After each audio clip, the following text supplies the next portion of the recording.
Fejst 2016 v Ljubljani, zeleni prestolnici Evrope, se je včeraj, 30. junija, pričel ob 19. uri s pozdravom župana glavnega mesta Slovenije, gospoda Zorana Jankovića, in pozdravom predsednika Rdečega križa Slovenije, profesor dr. Dušana Kebra. Zbralo se je 22 ekip iz 19 držav Evrope, 350 udeležencev in v mimohodu od Magistrata do Križank, kjer nas je spremljala godbena pihala, litostroj, so naši udeleženci in udeleženke ekipe prve pomoči Rdečega križa in Rdečega polmeseca 19 evropskih držav doživeli prijazen sprejem z aplavzom mimoidočih, tudi ljudi, ki so spremljali ta naš dogodek.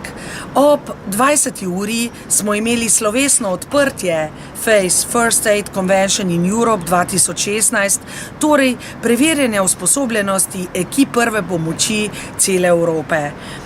Na dogodku nas je pozdravil generalni direktor uprave za zaščito in reševanje gospod Darko But in poudaril pomen zaščite in reševanja, predvsem pa laične prve pomoči v okviru sistema zaščite in reševanja. Namreč Rdeči križ Slovenije ima več kot 100 ekip prve pomoči Rdečega križa, katere se preverjajo tako na regijskih preverjenih usposobljenosti ekip prve pomoči, kot tudi na državnem preverjanju, ki je vsako leto v mesecu oktobru.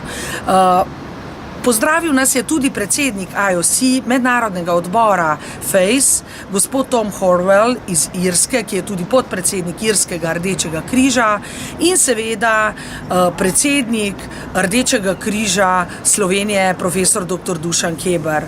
V zadovoljstvo in čas mi je, da sem lahko nagovorila in se zahvalila vsem sodelujočim kot predsednica organizacijskega odbora FACE 2016 v Ljubljani, tudi kot generalna sekretarka Rdečega križa Slovenije. Namreč upravljeno je bilo izjemno delo, veliko delo. Gre za delo več kot enega leta priprav, vendar včeraj, ko smo uradno odprli FACE 2016, lahko rečem, da smo že uspeli.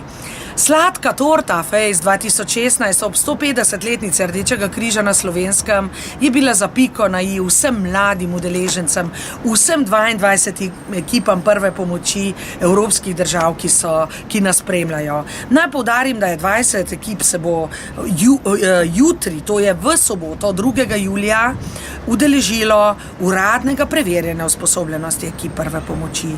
Sodelovali bosta izven konkurence tudi 2 ekipi Slovenije, tako lanski evropski prvak FACE-a, torej ekipa prve pomoči Območnega združenja iz Grosuplja, in lanski državni prvak, ekipa prve pomoči Mestne občine Ptuj.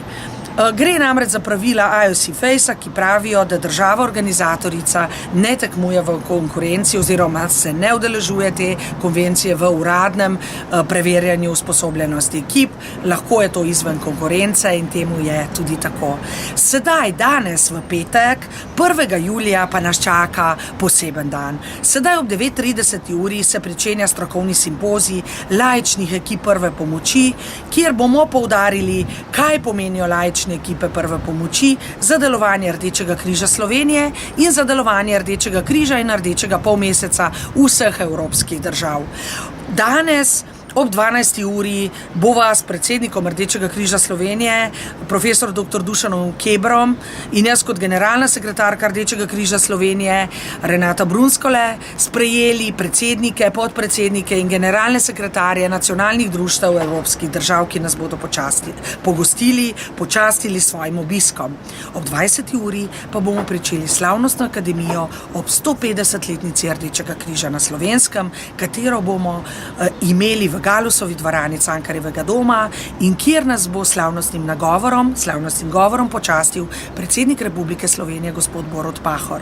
Naj poudarim, da je tudi častni pokrovitelj FACE-a 2016 v Sloveniji, v Ljubljani, predsednik Republike Slovenije gospod Borut Pahor. Veselimo se današnjega dne, torej 1. julija, in se veselimo tudi sobote, 2. julija, ko se bo 350 udeležencev v 22 ekipah prve pomoči pomerilo po celi Ljubljani na 10 lokacijah, 12 počivališčih in zabaviščih in prikazalo, kaj pomeni izvajanje laične prve pomoči.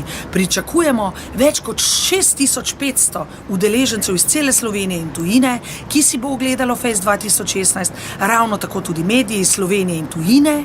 In pa na Kongresnem trgu bo v soboto 2. julija prikaz celotnega sistema zaščite in reševanja Republike Slovenije, Rdečega križa Slovenije, Ministrstvo za obrambo Republike Slovenije, Upravo za zaščito in reševanje Republike Slovenije, Ministrstvo za zdravje, Inštituta Jožef Štefan, Slovenske vojske, policije, jamarske službe, ostalih reševalnih služb, tabornikov, skavtov, Rdečega križa, Karitasa, torej vseh organizacij, ki kakorkoli sodelujejo v sistemu zaščite in reševanja. Vsi skupaj smo se izkazali pri delu z migranti in moramo biti v pripravljenosti tudi za prihodnje. Vse vas vljudno vabim, da se nam pridružite in nas tem počastite pri našem fejsu, ki je in zagotovo bo odlično uspel.